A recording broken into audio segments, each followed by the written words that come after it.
देख रहे हैं आमने सामने नूरुल आरफीन के साथ। अस्सलाम वालेकुम नाज़रीन, मैं हूं नूरुल आरफीन सिद्दीकी। कहते हैं कि किसी इंसान को जांचना हो तो उसकी सोहबत को इवेल्युएट कर लिया जाए तो पता चल जाता है इंसान कितने पानी में। इसी तरह से अगर किसी हाकिम को, किसी हुक्मरान को असेस करना हो तो उसके वुज़रा को देख लो, खुद पता चल जाएगा हुक्मरान कितने पानी में।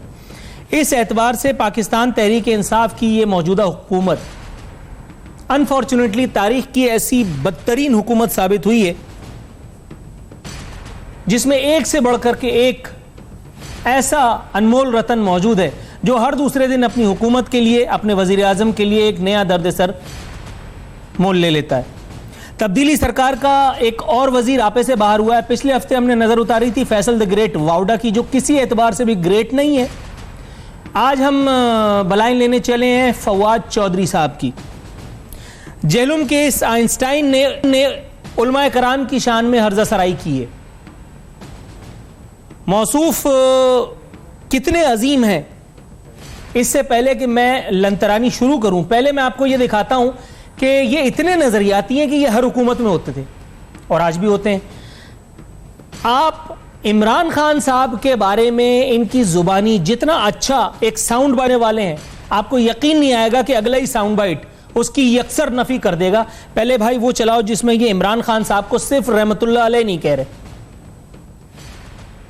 एक माफियाज हैं, वो सारे के सारे एक शख्स के नाम से डरते हैं, लड़खड़ाते हैं, और उस शख्स का नाम इमरान खान है। क्योंकि आप लोगों की मदद से, आप लोगों की ताकत से हमने इस निजाम को ललकारा। जो पाकिस्तान तहरीक इंसाफ का एक इस पूरे मामले में आगे आना है, उठना है, वो दरअसल ये साबित करता है कि आप इतने बड़े माफिया के खिलाफ अगर लीडरशिप में लगन हो, जुर्रत हो, उसका कद हो, वो करप्ट ना हो, तो वो उसको गिरा सकता है।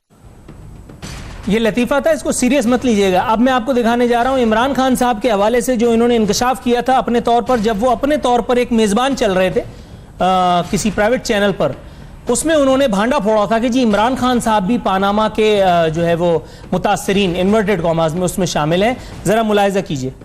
ताजा तरीन इंकशाफात में जो बात सामने आई है वो भी कोई हौसला कुन नहीं है। मामला सिर्फ नवाज शरीफ साहब के ऊपर खत्म नहीं हो रहा, बल्कि अब यूं लग रहा है कि इमरान खान साहब और उनकी अहलिया जमायमा खान ने भी पनामा से अपना लिंक जोड़ा, अपना ताल्लुक जो है वो कायम रखा। जब बनी गाले की प्रॉपर्टी की जो तरसील है जो हो रही थी जमायमा खान साहिबा से इमरान खान को, तो उसको अब हम मालूम हो रहा है कि उसको एक पैनामियन लॉ कंपनी डील कर रही थी, मॉर्गन एंड मॉर्गन, जैसा कि आप दस्तावेज सामने देख रहे हैं। फवाद चौधरी साहब फरमा रहे हैं कि उलमाए कराम क़याम पाकिस्तान के मुखालिफ थे। हुजूर, मुखालिफ तो आप इमरान खान साहब के भी थे और आज उनके सियासी मुशीर चल रहे हैं, उनकी नाक का बाल चल रहे हैं, उनके अनमोल रतन चल रहे हैं। फरमाते हैं कि हर फैसला उलमा पर नहीं छोड़ा जा सकता। आगे का सफर नौजवानों ने तय करना है, मौलवियों ने नहीं। हुजूर, अपना जनाजा आप मौलवियों से ही पढ़वाते हैं, किसी फवाद चौधरी के बस में नहीं है। मौलवियों की तौहीन करने से पहले जरा सोच लीजिएगा। जब आप इस दुनिया में आते हैं तो आपके कान में अजान देने वाली जात बेशक किसी मौलवी की ना हो, लेकिन वो किसी न किसी मौलवी के हाथ से निकल करके आता है, और अगर उसकी किस्मत वैसी ना हो तो वो एक आम इंसान मर जाता है।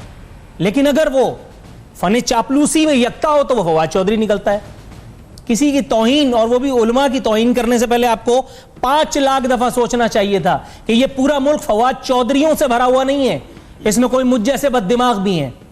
आप मुझे राइट हैंडेड कहिए, आप मुझे जो है वो इंतहा पसंद कहिए, एक्सट्रीमिस्ट कहिए, शिद्दत पसंद कहिए, I don't care, I don't mind, लेकिन आपकी जुबान बंद करना आज मेरा फर्ज ठहरा। फरमा रहे हैं कि आगे का सफर नौजवानों ने तय करना है, मौलवियों ने नहीं। अच्छा जी, मुफ्ती मुनीब ने वजीर मौसूफ को आड़े हाथों लिया है। फरमाया वजीर आजम अपने वज़रा को लगाम दें। ये मुफ्ती मुनीब ने थोड़ी सी, मैं इनके कद का मुकाबला तो खैर कर ही नहीं सकता, जूतियां अगर इनकी उठाऊं तो भी मेरे ख्याल है मेरे लिए बहुत है, लेकिन मुफ्ती मुनीब ने ही ज्यादती की इमरान खान साहब के साथ। इमरान खान साहब इनको लगाम कैसे देंगे हुजूर? ये इमरान खान के बल पे तो फैल रहे हैं। इनकी अपनी जात क्या है? ऐसे फवाद चौधरी दिन में 10 आदमी खा जाता है। ऐसे फवाद चौधरी अपना सीवी लेकर के सिटी कोर्ट इधर उधर बाहर इंटरव्यू देते फिर रहे होते हैं, कोई पूछता ही नहीं, मुंह ही नहीं लगाता। इमरान खान है तो फवाद चौधरी है ना। फरमा रहे हैं कि फवाद चौधरी को निजाम का कुछ इल्म नहीं। मैंने अभी कहा फन चापलूसी में यकता है, कभी मुशर्रफ के वजीर, कभी जरदारी के वजीर, आज इमरान खान के वजीर। यह फन किसी यूनिवर्सिटी से सीखा जा सकता है? मुफ्ती मुनीब साहब थोड़ा सा जरा गौर फरमाइए हुजूर। मुफ्ती मुनीब साहब फरमाते हैं फवाद चौधरी शोशे छोड़कर मशहूर होना चाहते हैं। मेरा कहना यह है कि मीरा, जानते होंगे आप, दोबारा दोहराता हूं, मीरा की भी यही आदत है, उसको भी न्यूज में रहने के लिए छिछोरपन की जरूरत पड़ती है। फवाद चौधरी ताहम बाज ना आए, मजीद जुबान दराजी फरमाइए। कहा है कि चांद देखने पर लाखों रुपए का खर्चा कहां की अक्लमंदी है हुजूर?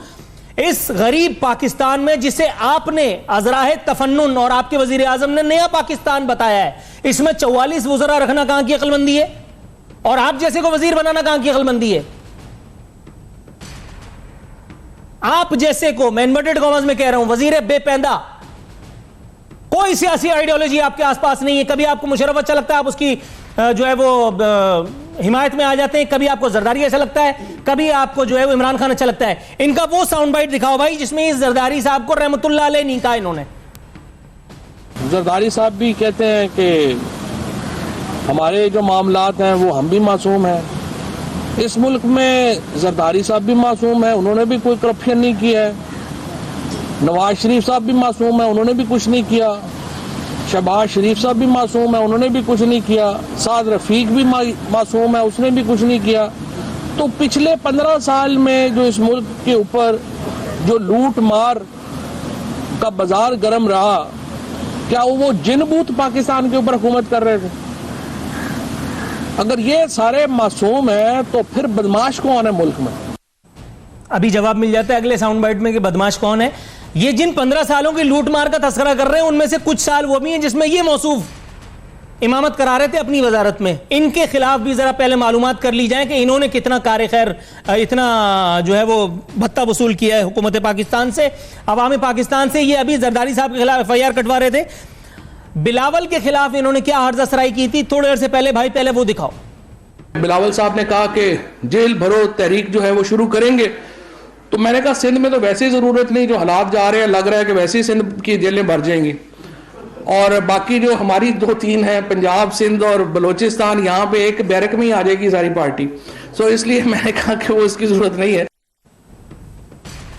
जरूरत नहीं है मतलब खुदा का खौफ करो यार। अब आपको दिखाते हैं कि जब यही से पहले वजीर थे, जब वहां जरा हिसाब किताब था, समझ रहे होंगे आप, ऐवान सदर में, ऐवान वजीर आजम में, जब ये यूसुफ रजा गिलानी के चमचा खास थे, उस वक्त ये क्या कह रहे थे यूसुफ रजा गिलानी के बारे में? दिखाना भाई जरा। मॉरल आर्गुमेंट, मेरा मॉरलिटी ये है पीपल्स पार्टी के कारकुन की कि यूसुफ रजा गिलानी पीपल्स पार्टी का, पाकिस्तान के 2/3 लोगों का, और आज पार्लियामेंट में जो 2/3 मेजोरिटी से दोनों ऐवानों ने करारदादे पास की हैं, उनके इत्तेहादियों का हीरो है। क्यों हीरो है? क्योंकि उसने एस्टैब्लिशमेंट की, नॉन इलेक्टेड इंस्टीट्यूशंस की बातें ना मान करके अपनी पार्टी की पीठ में छुरा घोंपने से इनकार कर दिया, आसफ अली जरदारी की पीठ में छुरा घोंपने से इनकार कर दिया। हमारा हीरो है। शर्म तुमको मगर नहीं आती, आएगी भी कैसे? फरमा रहे हैं कि उलमा चांद देखने के तो पैसे ना लें, आप वजारत करने के पैसे लें, आप मिनिस्ट्री के पैसे लें, प्रोटोकॉल एंजॉय करें, याशियां करें, अल्ले तल्ले करें, मजे उड़ाएं। कभी मुशर्रफ की नाक का बाल बन के, कभी जरदारी की नाक का बाल बन के, कभी इमरान खान को गीदड़ सिंगी सुंगा करके, और उलमा चांद देखने के पैसे ना लें। उलमा अपने पेट पर पत्थर बांध लें, और आपको जो नई वजारत बतौर सजा, बतौर अजर नहीं, बतौर सजा, क्योंकि आप इतने बदजुबान और जुबान दराज हैं कि आपने इमरान खान हुकूमत के लिए एक इंतहाई एम्बैरेसिंग सिचुएशंस क्रिएट की। तारीख में इमरान खान की 9 महीने की तारीख में इतना ज्यादा सुबकी इमरान खान को आपके अलावा किसी की वजह से नहीं उठानी पड़ी। इसलिए बतौर सजा, वो जैसे किसी टुल्ले को सस्पेंड किया जाता है, आपको वजारत साइंस और टेक्नोलॉजी दी गई। इसलिए मैंने आपका नाम रखा जैलूम का आइंस्टाइन। और आप वहां भी बाज नहीं आ रहे, आप वहां भी बाज नहीं आ रहे, वहां भी बैठ करके आपको शगुफेबाजी सूझ रही है। अभी ब्रेक में कितना वक्त है भाई? मजीद नजर उतारूं? ठीक। ठीक है, इससे ज़्यादा अगर बोला तो फिर मामलात हैं, मुझे भी प्यास लग रही। नाज़रीन, फवाद चौधरी साहब का मेरा ख्याल है इतने ही हिसाब किताब बनता है। इसके बाद अगर फिर किसी वजीर ने अपनी तरफ तवज्जो मबजूल कराई तो उनका भी हिसाब किताब निपटाएंगे। यहाँ जाएंगे मुख्तसर से वक्फे पे, लेकिन वक्फे से पहले मैं बता दूं मेरे साथ लालचंद साहब मौजूद हैं पाकिस्तान पीपल्स पार्टी के, जिनसे हम बात करेंगे अगले सेगमेंट में। मोहतरम फिरदौस शमीम नकवी साहब मौजूद होंगे और डॉक्टर निसार अहमद चीमा साहब पाकिस्तान मुस्लिम लीग नून से। ये तीनों मेहमान हमारे साथ मौजूद हैं। एक मुख्तसर सा वक्फा, फिर अपनी गुफ्तगू का आगाज़ करने वाले हैं।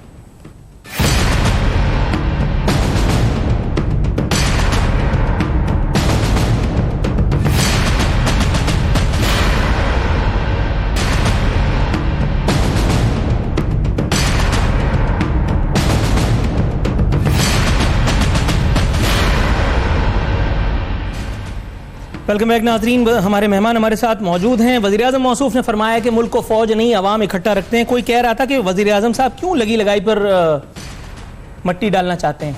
अजीब सा सवाल है, बहरहाल पूछेंगे। दूसरी बात, वज़ीर-ए-आज़म साहब ने जो कही कि भुट्टो के बाद मुल्क में लीडर नहीं बन रहे, मुल्क को बड़ी सोच वाले लीडर्स की ज़रूरत है। तहरीक इंसाफ में तो होलसेल में लीडर मिलते हैं, एक पत्थर उठाओ तो दूसरा बड़ा लीडर तैयार है।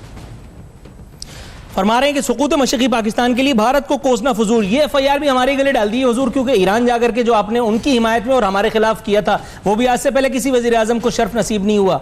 आप हमारे मौजूद वज़ीर आज़म हैं, आप जो करें सब राइट है। शब्बर जैदी साहब को चेयरमैन FBR मुकर्रर कर दिया गया है। चलो यूं शायद नई FBR बनने से तो बच गई, अवाम का पैसा कहते हैं कुएं की मिट्टी कुएं में लग गई। बाकर रजा साहब को गवर्नर स्टेट बैंक नामजद कर दिया है। अब देखें क्या मौजज़े ज़रूर पजीर होते हैं। IMF का एक मुलाजिम खुद ही हमने पेरोल पर रख लिया, अब देखते हैं IMF हमारा क्या बिगाड़ लेता है। आमद रमज़ान है, महंगाई का तूफान है, लेकिन कुर्बान जाइए हुकूमती जो है वो दलीलों पर। अरस्तु बता रहे हैं कि पेट्रोल आज भी चीन और भारत से सस्ता है। हुजूर, चीन में कुछ अच्छा भी होगा, यहाँ है, यहाँ तो आप हैं। साथ ही साथ भुट्टो जिंदा है, अल्लाह का शुक्र है, अल्लाह ताला जिंदा ही रखे, मगर किसी वजह से जिंदा है। दूसरी बात यह हुई कि रत्तो डेरों में भुट्टो के जिंदा होते हुए गरीब जिंदा दरगोर हो गया। 2 से 5 साल के 90 बच्चों में, मैं दोबारा दोहराता हूं, 90 बच्चों में उस लड़काना में जिसे खुर्शीद शाह पेरिस करार दे रहे थे, एड्स कंफर्म हो गया। 127 बच्चों समेत 157 अफराद को मूजी मर्ज लाहक है, मगर भुट्टो वालों को जमहूरियत की फिक्र दामनगीर है। जमहूर रोते रोते रोते रोते आजिज आ चुकी है और पूछ रही है, हुजूर जमहूरियत को मारें गोली, जमहूर भी कोई हैसियत रखती है? कुछ इसी किस्म की फजूल से मौजूआत हैं। मैं सबसे पहले हस्ब रिवायत हस्ब दस्तूर जाऊंगा। मोहतरम जनाब, अल्लाह आपको नेकी दे, नाम भूल गया, इतनी बुकराती मैंने की है। फिरदौस शमीम नकवी साहब मेरे साथ मौजूद हैं। जब भी हमारे साथ होते हैं मैं ज़्यादा ही बोलता हूं, उनको कम बोलने का मौका मिलता है। आज भी कुछ ऐसे ही होने वाला है। हुजूर, लोग पूछ रहे हैं क्यों लगी लगाई के दुश्मन बने? अब हो गया तो कहते हैं तब पड़े तो पास करो वरना बर्दाश्त करो। वो तो पहले तो मेरे पता नहीं, आज मेरे ख्याल से रमज़ान की तैयारी कर रहे हैं आप। पहली चीज़ तो भाई बरादर मोहतरम, आपने बात जो कही या नहीं कही और जो ज़ेर लब कही, उन सब बातों को समझते हुए मैं आपसे एक 10 वक्ता गुजारिश करता हूँ। ज़रा आप बता दीजिए आपकी शादी की सालगिरह का दिन कौन सा है? आप ये क्या बात है?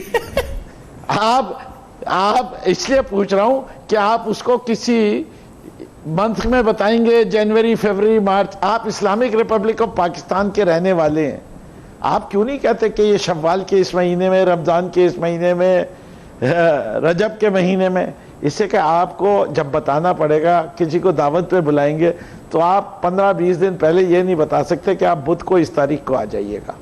जबकि साइंस आज इतनी तरक्की कर चुकी है कि इजिप्ट जो है वो 100 साल का कैलेंडर दे चुका है। हमारी बोरी बरादरी जो है वो पूरे आपको 500 साल का कैलेंडर निकाल के बता देती है। जामिया अल अज़हर ने भी इसको एक्सेप्ट किया हुआ है। तो जो बात फवाद चौधरी साहब ने कही वो ठीक है, मौलवियों को पैसे और दे दीजिए ख़जाने से, मुझे उस पर एतराज़ नहीं है। लेकिन मुझे आपकी इस बात से मैं समझता हूँ, थोड़ा सा मैं समझता हूँ कि हमें साइंस का सहारा ले लेने में कोई बुराई नहीं है। हमारी इस्लामिक रिपब्लिक और इस्लामिक रवायत। सर, मैं साइंस के खिलाफ नहीं हूँ, लोगों को अपने, मैं साइंस के खिलाफ नहीं हूँ, मैं फवाद चौधरी के भी खिलाफ नहीं हूँ। मुझे पता है आप नहीं, अरे मुझे पता है, मैं तो सिर्फ जो बात आवाम तक पहुंचाना चाह रहा था वो ये है कि this would be a good step कि 10 साल का कैलेंडर वो निकाल दे। जिसको उसे एक्सेप्ट करना है कर ले, जिसे नहीं करना नहीं करे, इसमें कोई बात नहीं है। यही उन्होंने कहा इससे कि ये चीजें हल्के हल्के तब्दील होती हैं, एक साथ नहीं होती। जहां तक दूसरी बात है, मैं समझता हूं कि ये बहुत सारी चीजों का जवाब आपको इस हवाले में मिल जाएगा।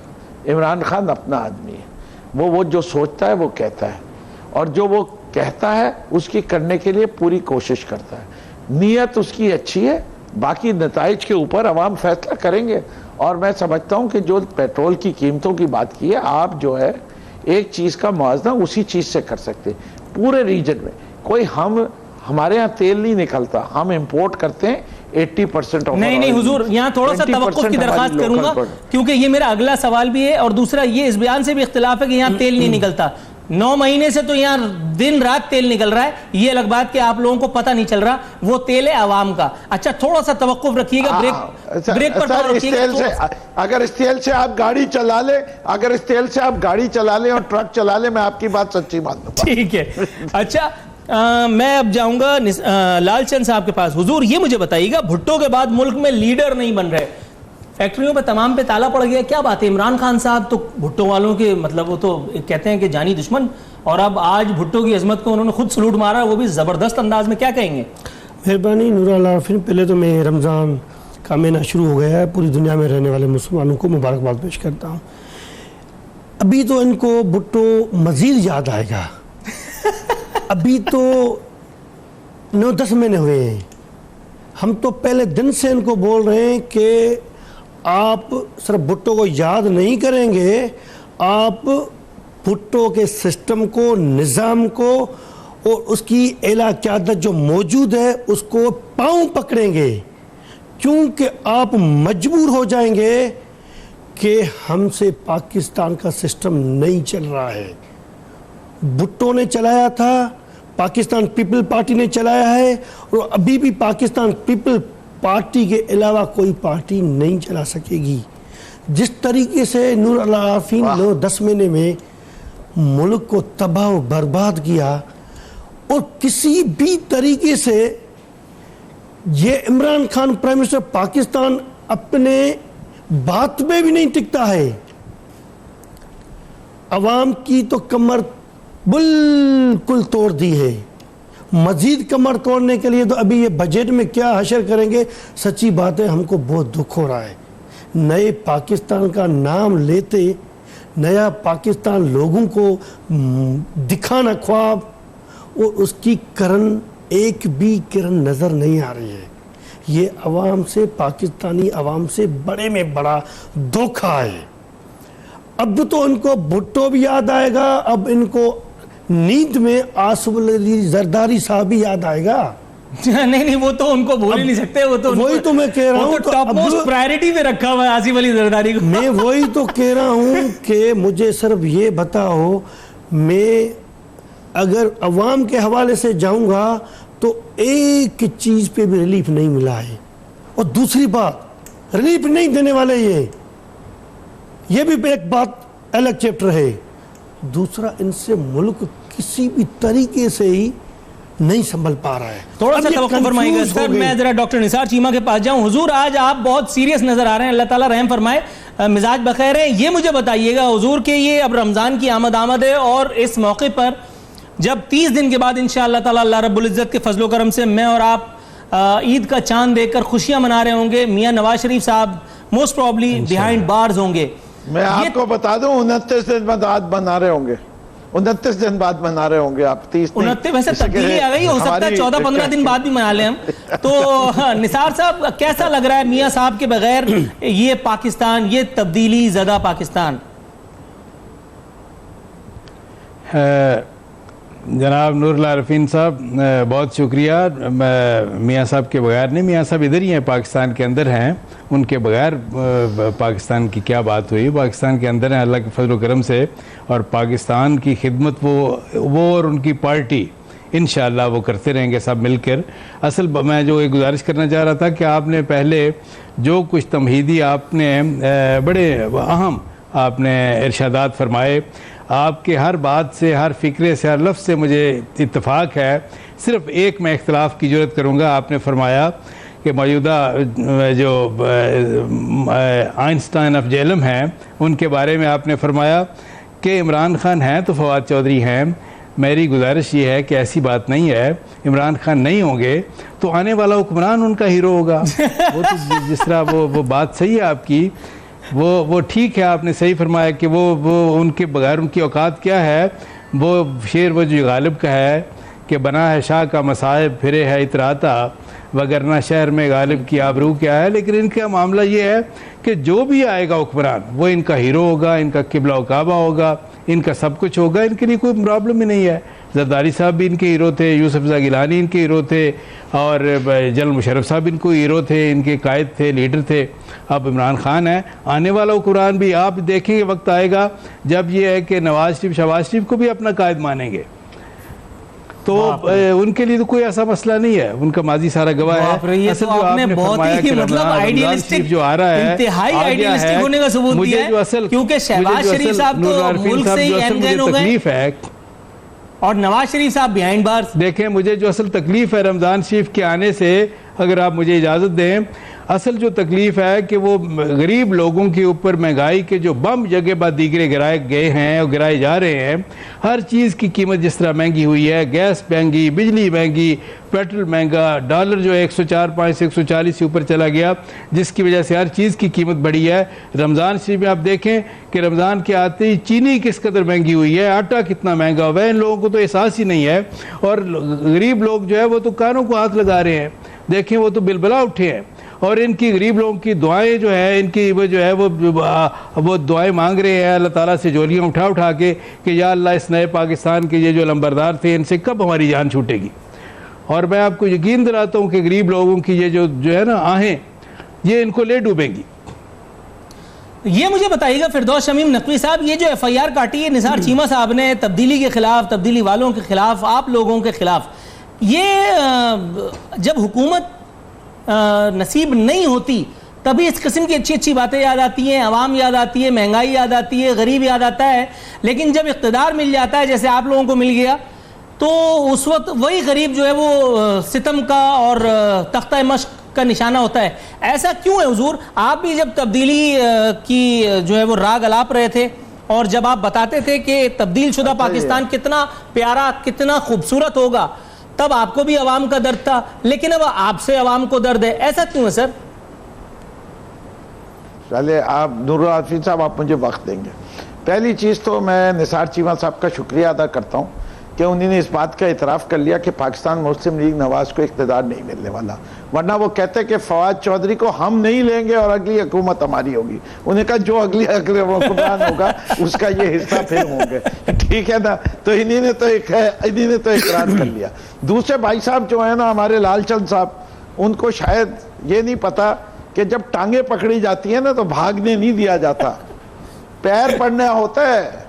और उन्होंने भी अपने हालात सही बयान किए हैं, हमने उनकी टांगे पकड़ी है, भागने नहीं देंगे। जो इन्होंने चोरियां की हैं, करप्शन की है सिंध में, और सिंध उसका बोलता हुआ सबूत है, वो इंशाल्लाह इनको पकड़ेंगे भी और इनको वो इंजाम भी दिखाएंगे जो नवाज शरीफ को दिखाया। तीसरी बात, हमें अपने पाकिस्तान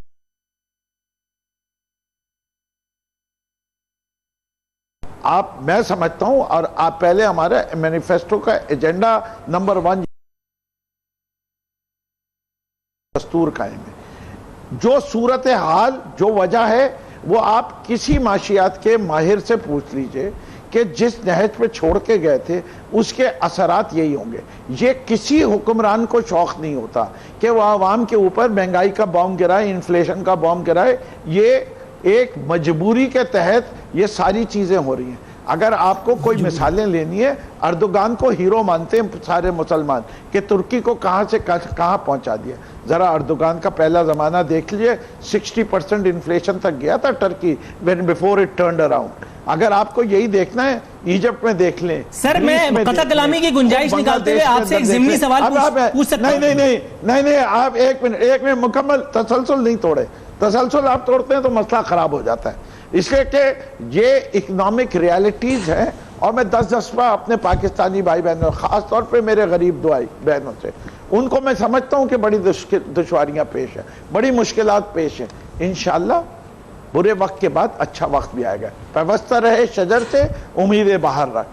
आपको जब कैंसर का मर्ज हो जाता है तो सर्जरी के बाद तकलीफ बड़ी होती है। अभी तो हम सर्जरी के प्रोसेस में, रिलीफ का प्रोसेस आएगा इंशाअल्लाह, पेन खत्म होगा, लेकिन पहले इन चोरों से छुटकारा, इन लुटेरों से छुटकारा हासिल करना है। जिस तरीके से जो लूट मार चल रही है सिंध की, आप देख लीजिए, पंजाब की भी कहानियां आती रहेंगी, फिक्र नहीं कीजिए। इंशाअल्लाह जब ऊपर ईमानदार दयानतदार होंगे, और हम अक्रॉस द बोर्ड अकाउंटेबिलिटी में यकीन रखते हैं। अगर फवाद चौधरी साहब ने करप्शन किए, उनका भी एहतसाब होना चाहिए। फिरदौस तकवी अगर चोरी करता है, फिरदौस तकवी का भी एहतसाब। इसी नारे के साथ हम आए थे ना, हम खुद अपने एहतसाब से घबराते हैं। जो घबराते हैं वो ट्रेन मार्च करते हैं, जो घबराते हैं वो यलगार करते हैं, वो ऐसी बातें करते हैं कि मुझे क्यों निकाला। अब एक ज़िम्नी सवाल जी, आपने बड़ी ज्यादती की तैयब अरदगान के साथ, तकलीफ हुई मुझे। तैयब अरदगान और इमरान खान का विजन सेम है। तैयब अरदगान की काबीना में आधा फवाद चौधरी मिलेगा, तैयब अरदगान की काबीना में 25% ऑफ फैसल वाकड़ा मिलेगा, तैयब अरदगान की काबीना में फिल्मों का नाकाम अदाकार शहरियार अफरीदी मिलेगा। मतलब गजब खुदा का हुजूर, किसी को इंसल्ट करने की आपने तो बिल्कुल ही उसको। सर मैं वहां से आपको भेज दूंगा, अगर आपको नहीं पता कि कितने वज़रा उन्हीं ने चेंज किए और किसका किस से ताल्लुक था, तो वो छोड़ दीजिए, वो आप तारीख पढ़ लीजिए। मैं भी आपके साथ एक दिन बैठ के पूरी कैबिनेट पिछले 15 साल की जो है तैयब अरदगान की निकाल के आपको दिखाऊंगा कि कितने चेहरे तब्दील हुए। नहीं, वो ऐसे ही थे लूले लंगड़े जैसे, और आपके किसका पास क्या माजी था। नहीं, आप पूरी देखिए, एक जमाने में 12 जर्नैल थे काबीना में, 12 जर्नैल। तो काने तो नहीं होंगे ना, जब शुरू हुए थे वो। अरे यहाँ तो काने, यहाँ तो जो है सुम्मुन बुकमुन फॉर्मूला युरजऊन है जो थे। अच्छा, वैसे मैं काबीना का सवाल आप छोड़िए। अच्छा, वैसे ईमानदारी की बात है, आप देखिए, मैं थोड़ा सा तवक्कुफ फरमाइएगा। डॉक्टर लालचंद साहब, मैं इनको क्यों ग्रिल कर रहा हूं काबीना के ऊपर? फिरदौस शमीम नकवी साहब, ये तो बेचारे पीटीआई वाले काबीना में वैसे ही माइनॉरिटी बन के रह गए। काबीना में तो ज्यादातर आपके या कोई मुशर्रफ साहब के लोग जो है वो वजीर सबीर बने हुए। क्या कहेंगे सर? यार एक्चुअली क्या है कि मुझे तो अफसोस हो रहा है फिरदौस शमीम नकवी की बातों पे। मजा आ रहा है आपको? अफसोस हो रहा है? सच्ची बात है कि कम से कम इंसान कुछ तो, इधर कितने लोग देख रहे हैं, कुछ तो सच्ची बात भी बोलनी चाहिए। मुल्क तबाह होके जा रहा है, वो आप कह रहे हैं कि हमें टाइम चाहिए। आपको कितना टाइम चाहिए मजीद? आप 9, 10, 11 महीने में जितना टाइम आपके लोगों को 10 बच्चों से 10,000 बच्चों के लिए चाहिए। आपको क्या हम खजाना भर के उसके बाद गवर्नमेंट देते, या आपको इस हालात में जो गवर्नमेंट मिली है, किसी ने बंदूक और कलेशन कोब रखी थी ऊपर, आप मुल्क को चलाओ? अब ये अवाम से धोखा क्यों कर रहे हैं? कम से कम आप लीडर अपोजिशन है, सिंध असेंबली के फोरम पे लीडर अपोजिशन एक बड़ी हिस्सत है, अवाम के सामने सच बोलो, हमसे मुल्क नहीं चला पा रहा है। आप कैबिनेट के ऊपर वजीर को ऊपर वजीर चेंज कर रहे हो, और वजीर कहां से लेके आ रहे हो? अभी मजीद वजीर आपको कहां से लेने हैं, मुझे यह बताओ। पीपल पार्टी के ले लिए, नवाज शरीफ के ले लिए हैं, काफ लीग के भी ले लिए हैं, आपको मजीद कहां से चाहिए? और इंपोर्टर चाहिए बाहर से, तो वो हम आपको मंगवा के दें। और दूसरी बात, आपने बोला कि हम आईएमएफ वाले के पास नहीं जाएंगे, कष्ट को लेके नहीं जाएंगे, बीच नहीं वाले को बुलवा लिया ना, तो उनको आपने जाके मुलाजिम पे रख दिया, वो जो काम कर रहा था। आप कैसी बात कर रहे हैं? कम से कम आवाम के सामने नकी साहब सच तो बोले। आप काम तो नहीं कर रहे हैं, आप वफादार तो नहीं लग रहे हैं, आप आवाम को रिलीफ तो नहीं दे रहे हैं, कम से कम जुबान पे सच तो बोले, हमसे काम नहीं चल रहा है। वो आप प्राइम मिनिस्टर को और ये बोले, ये आप सच बोलने देंगे, मैं बोलूंगा, वक्त आपको देंगे, बोलूंगा, हम वक्त आपको पूरा देंगे, लेकिन खुदा के वास्ते मैं आपको हाथ बांधता हूं, मुल्क की आवाम अब मजीद बोझ बर्दाश्त करने के लिए तैयार नहीं है। अब आवाम से मत खेलो प्लीज, हम आवाम की खातिर आपको हाथ बांधते हैं, प्लीज काम करो, ये ड्रामेबाजी बंद करो, ये सियासत के नाम पे दुकानदारी बंद करो, करप्शन लूट मार, इसने नवाज शरीफ को मैं अंदर डालूंगा, इसको मैं अंदर डालूंगा, ये काम खत्म हो गया है। अब आप नए पाकिस्तान बनाने के चक्कर में नया पाकिस्तान बनाना चाहते हो उसकी तरफ जाओ। नया पाकिस्तान बन रहा है हुजूर, हाँ, आपको नहीं पता, मैं आपको बता रहा हूं। निसार चीमा साहब, नए पाकिस्तान की तरफ कुछ ईंटें ले जाई जा रही हैं इस्लामाबाद की तरफ। पीआईए हेड ऑफिस जो है वो कराची से शिफ्ट किया जा रहा है। बताया जा रहा है कि नया पाकिस्तान इस्लामाबाद से बनना शुरू हो गया है। क्या कहेंगे सर?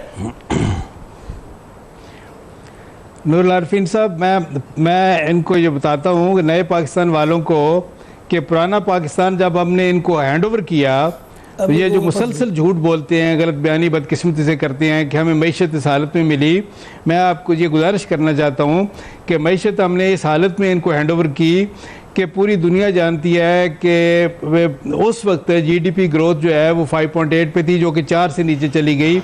इन्फ्लेशन 4 पे थी जो 10 तक चली गई। डॉलर 104.5 पे था जो 140 से ऊपर चला गया। और एक और नूरुल आरफीन साहब, जो इन्होंने एक नए रिकॉर्ड कायम किए हैं, जिस तरह झूठ के, बेबुनियाद इल्ज़ामात के, यू टर्न के, स्लिप ऑफ टंग के रिकॉर्ड, और अपने वोटर सपोर्टर की नज़र में, अपनी फॉलोअर्स की नज़र में बदनाम होने का रिकॉर्ड, डिस्क्रेडिट होने का रिकॉर्ड, आज तक जब से पाकिस्तान बना है कोई हुकूमत इतनी जल्दी बदनाम नहीं हुई अवाम की नज़रों में जिस तरह इसने अपनी साख खो दी है। और जो इन्होंने एक और रिकॉर्ड कायम किया है, नूरुल आरफीन साहब ये ज़रा गौर फरमाएं कि इन्होंने 9 महीने में इतने कर्जे लिए हैं जो पिछले हमारी 70-72 साल तारीख में एक नया रिकॉर्ड है। पता है आपको कि कितने इन्होंने कर्जे लिए हैं ये 9 महीने में? 32 खरब 60 अरब रुपया।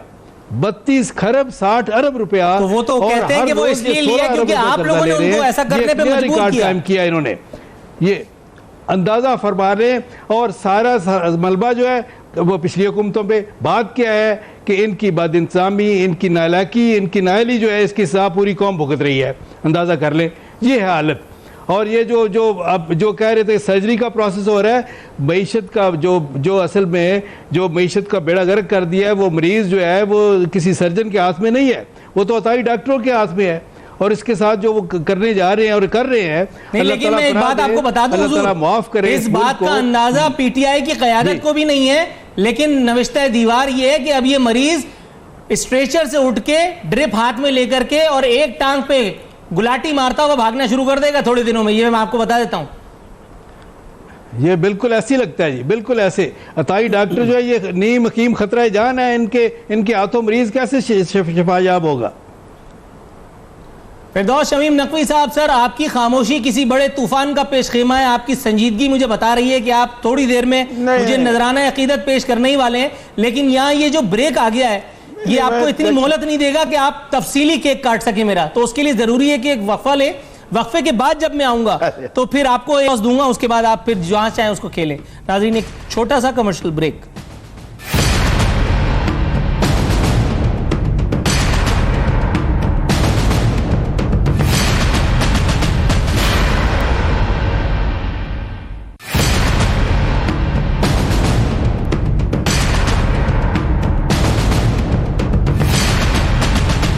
तो मैं आपको ये बताऊं कि अगर मुशर्रफ साहब के ज़माने में डॉलर 60 रुपए का था और $1 कर्जा लिया हुआ था तो वो 60 रुपए था।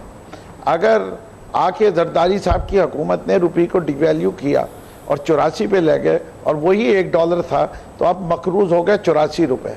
और जब नवाज शरीफ साहब की हुकूमत आई और वो 100 रुपए का डॉलर हो गया तो वो $1 पे हम हो गए 100 रुपए मकरूज।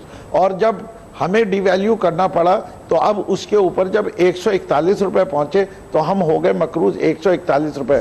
कर्ज वही $1 था। लेकिन मसला क्या है कि ये डॉलर से हुआ क्यों? आपने अपनी इंपोर्ट्स कहां तक पहुंचाई? 62 बिलियन। आपने अपनी एक्सपोर्ट्स किधर तक रोके रखी? बढ़ा नहीं सके। पीपल्स पार्टी के दौर में तो 24 बिलियन थी, आपके 22 बिलियन हो गई। आपकी इनकम क्या थी फ्रॉम रेमिटेंसेस? वो 16-17 बिलियन थी। ये जो शॉर्टफॉल था इसको किस तरह आप सस्टेन कर सकते हैं? करेंसी की वैल्यू कैसे आती है? रुपये की वैल्यू कैसे अप्रिशिएट होती है? ये जो बात कर रहे हैं ना सच करने की, लालचंद साहब 11 साल से आप हुकूमत कर रहे हो, बता दो कराची में एक कतरा पानी का क्यों नहीं इजाफा हुआ? बता दो कराची में तुमने सिंध के अंदरूनी इलाकों में कितनी बसें डाल दी? बता दो शहर कराची दुनिया का सबसे साफ शहर है। अरे छोड़ो, सच सुनना चाहते हो? मैं सच सुनाऊंगा, भाग जाओगे यहां से। जितनी चोरी की हुई है कि तुम्हारे वो साथी जो काम कर रहे हैं ना उनको कोई स्पेलिंग्स नहीं आती, उनको ये नहीं पता कि लियाकत अली खान कौन है। आपके बच्चे जिस तरीके 62 लाख बच्चा इस फिल्म में स्कूलों से बाहर है, शर्म तुमको मगर नहीं आती। आप देखिए 12,000 लोगों पे एक नर्स है, शर्म तुमको मगर नहीं आती। आपको पता है 3,655 लोगों पे एक डॉक्टर है, शर्म तुमको मगर नहीं आती। 5,163 लोगों के ऊपर आपका एक हॉस्पिटल बेड है, शर्म तुमको मगर नहीं आती। कराची में पिछले 13 साल से सीवरेज का एक कतरा पानी बगैर ट्रीट होकर डाला गया हो, पहला पिछले साल प्लांट शुरू हुआ है। आप साफ पानी की स्कीम के लिहाज से बता दिए सिंध के किस आदमी को मिलता है। इसमें 42% लोग जो है पेट की बीमारियों में, अंदरूने सिंध 77% बच्चा स्टंटेड ग्रोथ पे है, शर्म तुमको मगर नहीं आती। बात करते हो 11 साल से तुम हुकूमत कर रहे हो, अगर है जवाब दो। ये सारी फिगर्स आपकी हैं, मेरी नहीं है। जिस दिन चाहो जब चाहो मैं आपके पास आ जाऊंगा या इस प्रोग्राम पे लेके आऊंगा कागज, आपकी रिपोर्टर से दिखाऊंगा, शर्म तुमको मगर नहीं आती। बात सारी है कि आज तो नूरुल आरफीन साहब जो हैं वो पता नहीं काला कव्वा खा के बैठे हुए हैं, तो हमारे ऊपर बरसात कर रहे हैं। हमने इनकी वो बमबारी देखिए जब पीपल्स पार्टी की हुकूमत थी। अभी जब ये सिंध के ऊपर प्रोग्राम करेंगे ना जिस दिन, उस दिन वो जो काम आपका हाशर करेंगे ना, तो आपके तो वो हजरत इब्राहिम वाला कीमा बोटी करके जब आवाज पुकारेंगे तभी जुड़ेगा, वरना तो जुड़ने वाला भी नहीं है ये। अच्छा हुजूर आपका शिकवा भी दूर किए देते हैं। अच्छा भुट्टो वालों से सवाल है, भुट्टो वालों से सवाल है ना, नूरुल आरफीन साहब की जबान जो है वो पुले सरात है, बाल से ज्यादा बारीक और तलवार से ज्यादा तेज है। भुट्टो वालों से सवाल है जी, पीटीआई वालों की फरमाइश है। ये मुझे बताइए जी, जितने खौफनाक इंकशाफात उन्होंने किए इस पर तो मेरा नहीं ख्याल है कि कोई भी जवाब इसका बनता है, इसलिए बेहतर है कि आप उस डिटेल में ना जाएं, क्योंकि इस इनकॉम्पिटेंस का जवाब कोई नहीं है। मेरा सवाल कुछ और है। रत्तो डेरों में 2 से 5 साल के 90 बच्चों में एड्स की तशखीस हुई है। 127 बच्चों समेत 157 अफराद को एड्स लाहक है। सिंध सरकार जमहूरियत बचाने के चक्कर में है, पार्लिमानी पार्टी की तरफ, हुकूमत की तरफ, वजीर आजम की तरफ चांद मारी हो रही है। सिंध में क्या किया है आपने? कराची को छोड़ दीजिए, कराची का मुकदमा तो मैं आपसे बाद में लड़ूंगा, सिंध वालों को ही कुछ दे दीजिए, वो तो आपके अपने हैं ना। एक्चुअली पहले तो मैं उनका जवाब दूं, फिर दो शमी नकवी जो ऑनरेबल हमारा एमपी है, मैं तो ये कह रहा हूँ यही इनकी गालिम गलोच, इनके अलावा और उनको कुछ भी बदजुबानी के अलावा इनको कुछ आता ही नहीं है। गाली दी है मुझे, एक गाली नहीं दी, तुम्हारा एक गाली नहीं दी। शमी नकवी चुप रहो, मैंने एक गाली का मौका दिया, अब तुम्हारी खामोश बर्दाश्त करो, पहले थोड़ा सा आप लोगों को शर्म गाली गलौज के अलावा थोड़ा सा काम, मैंने इसको डिस्टर्ब नहीं किया, मैंने इसकी बकवास सुनी। सर थोड़ा सुनो, सच पे बर्दाश्त करो, सच सुनो, भुट्टो का तो जिक्र तक नहीं किया मैंने। अब गाली ये कह रहा हूँ कि देखो फिर तो शमी नकवी बोल रहा था, मैं कुछ बोल रहा था, बिल्कुल ठीक है, मैं उनसे बर्दाश्त करता हूँ, आप बर्दाश्त करो। सर आप ब्रेक पे पाँव तो रखिए, मैं उनको समझा देता हूँ, वो मान लेंगे। फिरदौस साहब सर थोड़ा सा इनको बोलने का मौका दीजिए, फिर मैं आपकी तरफ भी आता हूं। फिर बोलो भले, अब आप बोलिए। आप लोग देखिए बात ये मैंने गाली आप चलाएंगे पूरी वीडियो, अभी तक भी आप गाली नहीं दी। ये मुल्क के आप अपोजिशन लीडर सिंध के बने हुए हो, ये मुल्क का प्राइम मिनिस्टर जो गाली गलौज देता है, ये जो आपके वज़रा है, चोरी करना सबसे बड़ी गाली है। फिरदौस साहब थोड़ा सा बीच में बोलोगे, मैं आपको महल बनाना सबसे बड़ी गाली है, आपको मैं बता रहा हूँ। फिरदौस शमीम नकवी साहब दोनों, सर आप लोग क्या कर रहे हैं? अब उसको पहले खामोश करो। लालचंद साहब आप सवाल का जवाब दिए सर, ये सब छोड़िए, जवाब उसको दे रहा हूं, बीच में डिस्टर्ब ना करो। मैंने आपको बीच में डिस्टर्ब किया? प्लीज फिरदौस साहब, सर मुझे जवाब लेने दीजिए। जी सर, बर्दाश्त का मादा रखो जी सर, नहीं करते हो, चोर मचाए शोर वाली बात नहीं करो, आपको अवाम नंगा करके निकालेंगे, आपकी पतलून उतारेंगे अवाम। मैं आपको ये बोल रहा हूँ, पतलून तो छोड़ दें, छोड़ें, अब आप उसका जवाब मैं इसको दे रहा हूं। आप अगर हमको अगर हम सिंध में काम नहीं करते तो वोट हमको किसने दिया है? सिंध में इख्तियार किसने दिया है? हम चोर दरवाजे से नहीं आए हैं, हम आप जैसे वो किसी का मैंडेट चोरी करके नहीं आए, हमको अवाम चुन के आई है। हाँ एक बात है, मैं नूरुल आरफीन की जात का जवाब दे रहा हूँ कि रत्तो देरो लाड़काना में बहुत जो केसेस हुए हैं उसकी मैं मजम्मत करता हूँ, कंडेम भी करता हूँ, ऐसे नहीं होने चाहिए। लेकिन एक डॉक्टर था, वो साइको था, पागल था, उसको जेल में डाला है, उसको एड्स की बीमारी थी। वो डॉक्टर तो किसी हॉस्पिटल में भी अपॉइंट हो सकता है, वो साइको हो गया, उसको खुद एड्स थी, उसने साइको के तौर पर पेशेंट को, बच्चों को इंजेक्शन लगवाई। अब उनके केस दायर हो रहे हैं। हमारी पूरी गवर्नमेंट उस पर तवज्जो दे रही है। आपको पता है कि फ्लोर ऑफ द हाउस पे मिनिस्टर साहिबा ने बयान दिया, हमारी मानवारी बहन अदी फराल टालपुर साहिबा उधर रहते देर हो गई, चेयरमैन साहब ने भी उसको बड़ा मतलब संजीदगी से लिया है, उस पर कोशिशें जारी है। ऐसा नहीं होना चाहिए, उसको हम कवर करेंगे।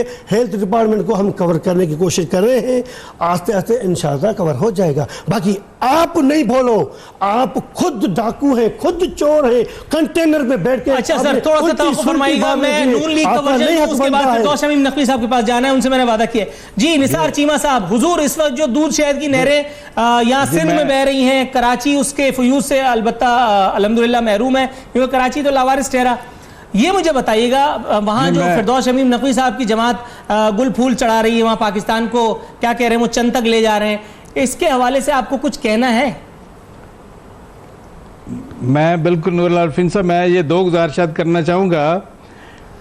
पहली गुजारिश ये है कि ये नकवी साहब फरमा रहे थे कि सिंध में उस्तादों को स्पेलिंग नहीं आते। एक आम उस्ताद की बात छोड़ें, जिस मुल्क के वज़ीर आज़म को ये पता नहीं है कि जर्मनी और जापान दूसरी वर्ल्ड वार में एक दूसरे के हलीफ थे या हरीफ थे, उनको ये पता नहीं है कि दोनों के बॉर्डर्स मिलते हैं या दो मुख्तलिफ बरे-आज़मों में वो वाक़या हैं। अंदाज़ा करें, अभी 2 दिन पहले वो ये फरमा रहे थे कि कायद आज़म जो एचसन कॉलेज में एड्रेस करते हुए उन्होंने फरमाया कि कायद आज़म जो है उनकी डेथ कैंसर से हुई। ये एक नया इंकशाफ, यानी ये उनके नॉलेज का हाल है, ये इल्म है, ये मालूमात है मुल्क के प्राइम मिनिस्टर का। तो ये आम उस्तादों की बात करते हैं, यानी what a shame, what a shame. और पूरी दुनिया में मजाक बना हुआ है हमारा कि ये वज़ीर आज़म है जिसका कोई इल्म नहीं है, कोई बदकिस्मती से कोई, और बार बार कहते हैं स्लिप ऑफ टंग है, स्लिप ऑफ टंग है। कब तक अपनी नाअहली को स्लिप ऑफ टंग के पीछे छुपाएंगे? दूसरी, नूरुल आरिफीन साहब, जो आखिरी मुल्क के साथ बहुत बड़ा खिलवाड़ हुआ है वो ये कि हम एक ऐसे शख्स को हमने स्टेट बैंक का गवर्नर बना दिया है जो करंट एम्प्लॉई है IMF का, अंदाज़ा फरमा ले, जिसका शनाख्ती कार्ड 4 तारीख को परसों बना है, 4 मई को परसों जिसका शनाख्ती कार्ड बना है। हम ये जिसने आज तक पाकिस्तान में सर्व नहीं किया, अंदाज़ा करें, जो IMF का मुलाजिम था, हम IMF से अब बेल आउट पैकेज लेने जा रहे हैं, उससे निगोशिएट कर रहे हैं। क्या इस तरह करके वो शख्स जो है पाकिस्तान के मफादात का ख्याल रखेगा या IMF के मफादात का ख्याल रखेगा? इस तरह हमने इस तरह करके पाकिस्तान की खुद मुख्तारी को और इकनॉमिक हमारी जो इंडिपेंडेंस है उसको क्या कंप्रोमाइज़ नहीं कर दिया? कितना बड़ा ये जुल्म है, और ये फाइनेंशियल सिक्योरिटी रिस्क है बहुत बड़ा। मैं तो ये गुजारिश करूंगा, और ये इनको 22 करोड़ लोगों में, पूरी कौम में कोई और शख्स नजर नहीं आया जिसने आज तक पाकिस्तान में सर्व नहीं किया। ये कॉन्फ्लिक्ट ऑफ इंटरेस्ट का कितना वाज़े केस है। ठीक है सर, अभी जवाब भी ले लेते हैं और फिर उसके बाद वाइंड अप की तरफ जाएंगे। फिरदौस शमीम नकवी साहब, सर हमें क्यों, मतलब हमारी याददाश्त क्यों धोखा दे जाती है? PTI की हुकूमत को कोसने के लिए सब हर आदमी आस्तीन चढ़ा लेता है, लेकिन मुइन कुरैशी भी तो इसी मुल्क में आकर के वज़ारत उज़्मा के मजे लूट के गया। शॉर्टकट अजीज को भी तो हमने झेला, उसको भी तो बर्दाश्त किया। उसके बाद अब अगर एक ऐसा शख्स आया है जिसका शनाख्ती कार्ड परसों बना है, तो कबाहत क्या है? सर पहली चीज तो यह है कि आपने आधा जवाब तो मेरी तरफ से खुद दे दिया इनके लिए, लेकिन मैं एक चीज बताऊं, अगर इमरान खान ने जो गलत किया, मैं खत्म गलत किया, he should be more careful when speaking. उनको भी नवाज शरीफ की तरह जब वो बैठे हुए थे अपने आका के सामने पर्ची लेके चला जाना चाहिए था, वो पर्ची लेने वाले नहीं है। लेकिन एक चीज का ख्याल रखें कि जो पले थे, जब मांगा था कि कोई दे दो मुझे शरीफ खानदान से, तो उन्हें कहा था जो सबसे नकम्मा है, जो हर वक्त पाए खाता रहता है, श्री पाइप खाता रहता है और लड़कियों के कॉलेज के गिर्द गिर्द घूमता रहता है, उसको भेज दो हुकूमत में। तो वो जनरलों की गोद में पढ़ के वजीर खजाना बना, और उसके बाद जो जो उससे करतूत किए वो नजर आ रहे हैं, फेक अकाउंट्स में भी नजर आ रहे हैं।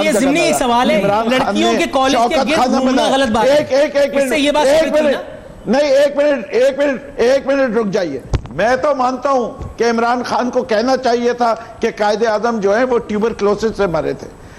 तो कायदे आजम को खान साहब के पास अगर कोई किताब उन्हीं ने पढ़ी है जहां कैंसर का होगा, वो उसका हवाला देंगे।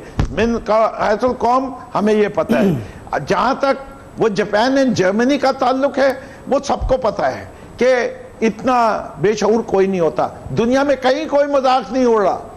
जो मजाक उड़ रहा है वो पर्ची का ज्यादा उड़ रहा है कि जब आप जाते हैं बात करने में तो पर्ची लेके घूमते। लेकिन इमरान खान वो है जिसने शौकत खाना बनाया, इमरान खान वो है जिसने नमल बनाया, इमरान खान वो है जिसने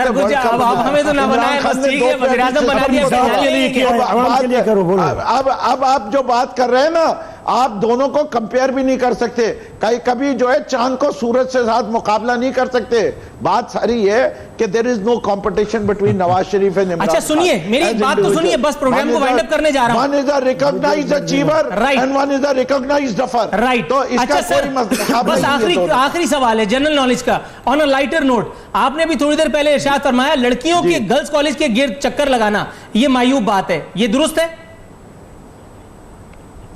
सर मेरे नजदीक नहीं है, उनके लिए होगी, लेकिन अच्छा आपके नजदीक नहीं है ना? दोनों की आपने अभी कहा कि इमरान खान साहब। अच्छा लेकिन एक बात है, अपोजिशन वाले ये कहते हैं कि कॉलेज के गिर्द घूमना अलग बात है, लेकिन उसी कॉलेज के अंदर जाकर के वो झोली फैला देना चाहे किसी भी कॉज के लिए, वो क्यों चलता है आपको? जी देखिए, बात यह रही है कि अगर आप शौकत खानम अस्पताल के लिए सर सैयद जो है तवाइफों के पास गए थे और हम उनको हीरो मानते हैं कि मुझे यूनिवर्सिटी के लिए पैसे दे दो, कॉज डिपेंड करता है किस कॉज के लिए जा रहा है आदमी। ये कोई ये बात हुई? बात ये है कि one does not feel ashamed about asking money for a good cause. इसमें क्या बुरी बात है? आज का ये वाहिद जवाब है आपका जिससे मैं 2000% इत्तेफाक करता हूं। नाजरीन इसी के साथ, इसी इत्तेफाक के साथ और इस वाज़े एतराफ शिकस्त के साथ आज के इस प्रोग्राम में वाज़े नहीं बल्कि आखिरी और वाहिद एतराफ शिकस्त के साथ जो मुझे पीटीआई के हवाले से फिरदौस शमीम नकवी साहब के हवाले से इस आखिरी सवाल में थोड़ी बहुत नसीब हो गई, चलो चलता है। तो मैं आज वाइंड अप की तरफ जाता हूँ। फिरदौस शमीम नकवी साहब, डॉक्टर लालचंद साहब और निसार अहमद चीमा साहब, इन तीनों मौजूद मेहमानों को अपनी शो में शिरकत पर मशकूर हूँ कि आपने मेरी चांद मारी को हंस के सहा, खंदा पेशानी से आपने एक बार फिर मुझे ट्यूनिंग का मौका फराहम किया। नाज़रीन इसी के साथ हमारे प्रोग्राम का वक्त अब खत्म होता है। नूरुल आरफीन सिद्दीकी और अपने सामने की टीम को इजाज़त दीजिए। फी अमान अल्लाह।